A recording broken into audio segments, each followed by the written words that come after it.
Salut mon gros. Bon, vous êtes beaucoup à me demander ce qu'on peut prendre comme supermoto en permis A2.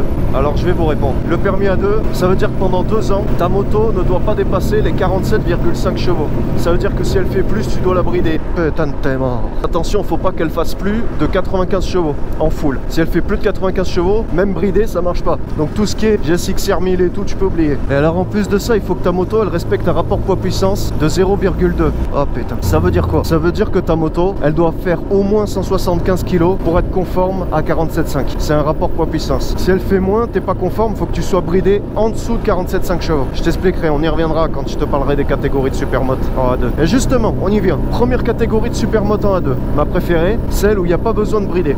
Et ouais, là-dedans, t'as la FMX 650 de chez Honda. Donc là, on est sur une machine qui fait 170 kg en ordre de marche, qui a seulement 38 chevaux, mais qui a quand même du couple, 5,3 mètres kg de couple à 4500 tours minute. Donc le couple arrive assez bas. L'avantage, c'est que c'est pas cher, tu peux en trouver entre 2 et 3 000 euros sans problème. Moi, j'aime pas parce que je la trouve pas assez puissante. Ah, elle est conforme, hein, ça c'est sûr, il n'y a pas de problème. Ensuite, on a la DRZ 400. Bon là on est sur une moto qui en ordre de marche fait 145 kg pour 40 chevaux. Un peu plus modeste au niveau du couple, on est sur 3,9 mètres kg de couple à 6600 tours minute. Par contre faudra plus compter entre 3 et 4 000 euros pour cette moto. Plus fun, plus léger et un petit peu plus puissant. Donc là c'est pareil, on est dans les clous, il n'y a pas de souci.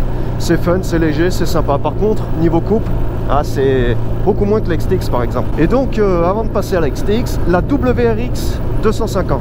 Là on est sur une moto qui fait environ 135 kg en ordre de marche, qui a 31 chevaux. Par contre le couple maximal il est atteint à 10 000 tours minute. Ça veut dire que là faut vraiment la monter en régime à fond pour pouvoir avoir ton couple. Ça c'est un petit peu dommage. Le souci c'est qu'elles sont presque introuvables, il y en a très peu à vendre et faut compter environ 2500 euros. Donc pareil on est dans les clous, t'inquiète. C'est très fun parce que très léger, donc très maniable, etc. Ça fait plaisir. Et bien sûr la meilleure de toutes, ma préférée, la XTX 660. Eh ouais. Donc là on est sur 189 kg en ordre de marche, mais avec 47,5 chevaux et 6,1 mètres kg de couple à 5250 tours minute. Le problème c'est qu'il y a 2 versions sur cette moto. Il y a les versions avant 2013 qui sont à 48 chevaux, donc il faut les brider à 34 chevaux pour être en permis A2. Et là c'est embêtant. Mais à partir du modèle 2013 jusqu'à 2016, elles font 47,5 d'origine, donc pas besoin de bridage. Donc forcément les modèles avant 2013 sont pas chers, notamment les premiers modèles, on trouvera à 2000 euros, 2500 euros sans problème. Par contre, à partir du modèle 2013, vu qu'elles sont très recherchées par les permis A2, faut plutôt compter entre 4 et 6 000 euros. De tous les supermotards permis A2 qui n'ont pas besoin d'être bridés, c'est celle-ci la plus coupleuse, la plus puissante.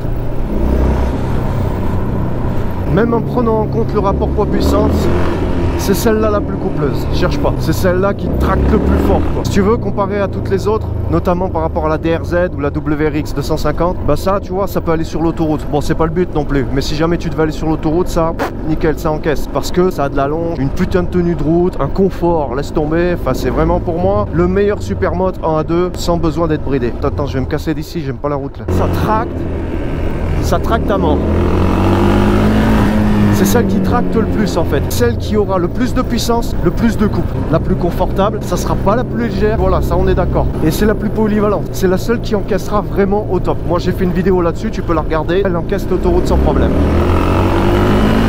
Regarde-moi ça mon gars, si c'est pas coupleux ça.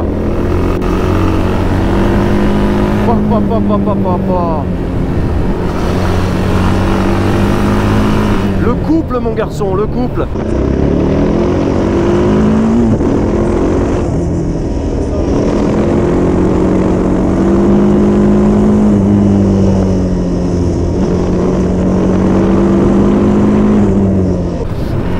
C'est la XTX quoi. Ah c'est le top. Ensuite deuxième catégorie, celle que j'affectionne un petit peu moins, je t'avoue. Je t'expliquerai pourquoi. La catégorie des supermotos qu'il faut brider. Donc ils sont trop puissants pour le permis A2. Tu vois, la 690, la 701, tout ça, c'est pareil, le problème est le même. Je t'explique le souci. Selon moi, c'est des motos géniales, tu vois. Ce qui me dérange, c'est de devoir y mettre un prix de taré pour au final la brider et en plus à moins que 47,5 chevaux. Bon, quand je te parlais du rapport poids-puissance, il faut savoir que cette puissance, elle est calculée en kilowatts. Il faut savoir que 47,5 chevaux, ça correspond à 35 kW.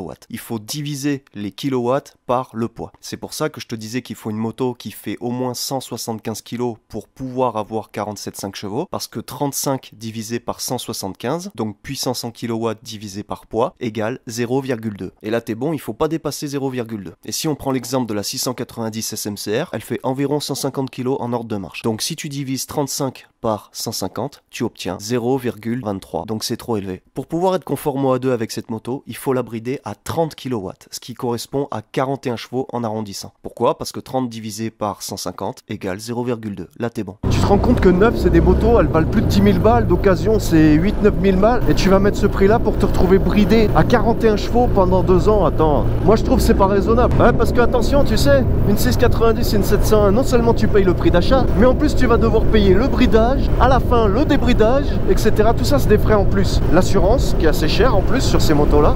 Mais regarde, tu vois toutes les économies que tu fais en prenant un truc qui est déjà conforme au permis A2 et qui en plus est beaucoup moins cher que ce genre de moto. Et pour te retrouver franchement quasiment au même point quoi. Honnêtement, entre une 690 bridée à 41 chevaux et une XTX à 47,5 chevaux, franchement au niveau puissance, t'es presque au même point. Et là gros, tout compris, avec le prix du bridage et du débridage que tu vas payer sur 690 et tout, mais c'est plusieurs milliers d'euros que t'économises. Franchement pendant 2 ans, prends-toi plutôt un truc comme ça quoi. Après tu te prendras un truc et là ça vaudra le coup. Là ça vaudra le coup d'y mettre le prix et tu n'auras pas de bridage à payer. Ça vaudra le coup de mettre le prix dans une moto puissante parce qu'au moins tu auras cette puissance, tu l'auras. Alors que là tu vas te retrouver avec 41 chevaux gros. L'intérêt de ces motos là c'est que justement elles font 67 chevaux. Tu trouves pas que c'est un peu con de mettre autant de thunes pour te retrouver à 41 chevaux? Ah, attends. Alors t'as une catégorie un peu intermédiaire. La catégorie est un petit peu hypocrite, tu vois. Par exemple, la SWM 500 SM, c'est une moto d'origine, si tu veux, ils la vendent bridée à 28 chevaux. En théorie, t'as pas le droit de la débrider. Débrider, après, ça fait 58 chevaux, mais c'est complètement... Voilà, personne roule avec 28 chevaux sur un truc comme ça n'existe pas.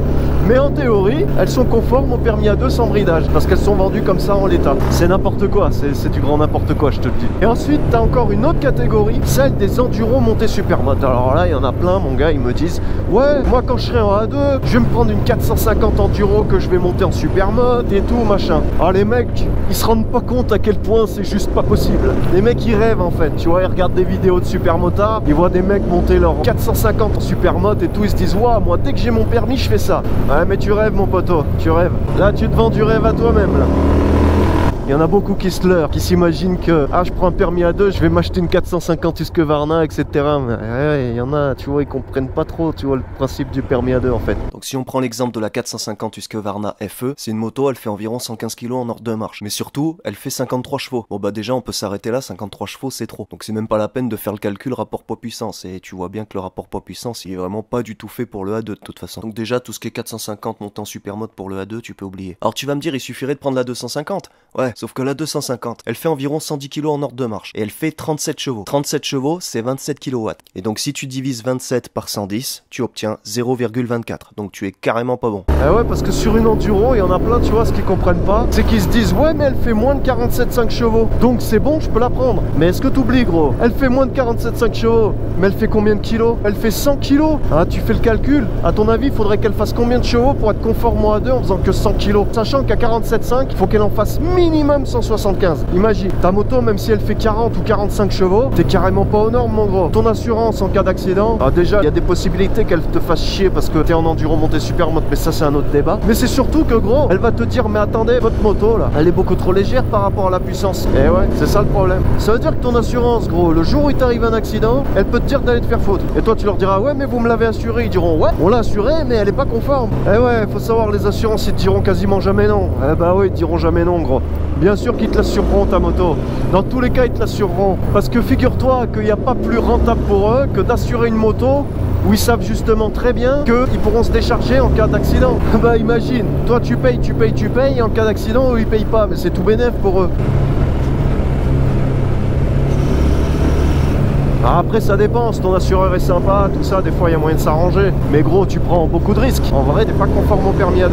Donc eux, s'ils ont envie, te dédommagent pas. Ils prennent pas en charge ton accident ni rien du tout. Ça sera à leur bon vouloir après, tu vois. Alors que moi, gros, j'ai une XTX 660 de 2016. Ça veut dire que j'ai pas besoin de la brider, elle a 47,5, 35 kW. Et elle a un rapport poids-puissance qui est nickel. Ce qui fait que, gros, moi l'assurance, jamais elle pourra se débiner, tu vois. En tout cas pas pour ça. Au niveau conformité au permis A2, l'assurance, elle pourra rien me dire. Et en plus, moi, vu que je suis full d'origine avec, m'en bats les steaks. Il y a carrément ceux qui pensent que parce qu'on est en dessous de 600 cm3, c'est bon pour la A2. Eux, ils pensent que c'est une question de cylindrée. Ils se disent que, de toute façon, vu que c'est des 450, des 500, c'est bon, ça passe. Donc là, on est vraiment au summum de ceux qui comprennent pas comment marche le A2. Et les mecs me parlent de prendre des 500 EXC carrément. La 500 EXC, c'est une moto, elle fait 110 kg en ordre de marche et 58 chevaux. C'est te dire à quel point les mecs y rêvent, quoi. Alors éventuellement, t'en as une, la 250 WRF, qui fait 118 kg en ordre de marche pour 32 chevaux. Donc 32 chevaux, ça fait 24 kW. Si tu divises 24 par 118, t'es à 0,203. T'es vraiment à la limite, ça passe, mais vraiment ultra limite. Il y a que celle-ci que je connais qui peut passer éventuellement. Et alors attention, les 250, comme t'as vu, il y a des 4 temps, elles passent pas. Les Husqvarna et tout, faut oublier, mais alors, les 2 temps, c'est même pas la peine d'y penser. Elles sont plus légères et elles ont plus de chevaux que les 4 temps, donc tu peux oublier. En général, les 2 temps, même en 250, ça marchera pas. Je te donne un exemple, la 250 EXC, donc c'est du 2 temps, elle fait environ 105 kg pour 50 chevaux. Moi, je crois qu'on peut s'arrêter là. Tu vois bien que c'est pas possible. Et pourtant, c'est une 250.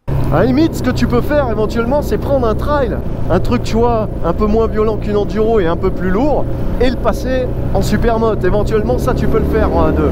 Ça peut être une solution pour ceux qui ont un tout petit budget mais qui veulent quand même rouler en supermode pour leur A2. Donc je vais citer que les deux plus connus, mais il y en a d'autres. La XT600, donc c'est une moto qui en ordre de marche fait 170 kg. Elle fait 45 chevaux et 5,1 m/kg de couple à 5500 tours minute. Ça coûte vraiment pas cher. Tu peux en trouver qui sont déjà montés en supermode entre 1000 et 2000 euros. Ensuite, la DR650, donc elle fait 165 kg en ordre de marche pour 41 chevaux et 6,7 m/kg de couple à 6200 tours minute. Et pareil, c'est des motos que tu trouves à 1000, 2000 euros, parfois déjà montées en supermoto. Et franchement, ça peut être un bon choix pour commencer à petit budget, parce qu'en plus, c'est des motos, elles sont robustes et économiques. Bon, voilà mon gros. Vu que vous avez été beaucoup à me poser ces questions-là, et que vous l'êtes encore tous les jours, maintenant au moins, tu sais à peu près, tu vois ce que tu peux prendre ou pas. Ouais, petite dédicace à Ethan Getav. Maintenant, tu sais ce que tu peux prendre pour ton permis A2, mon gros.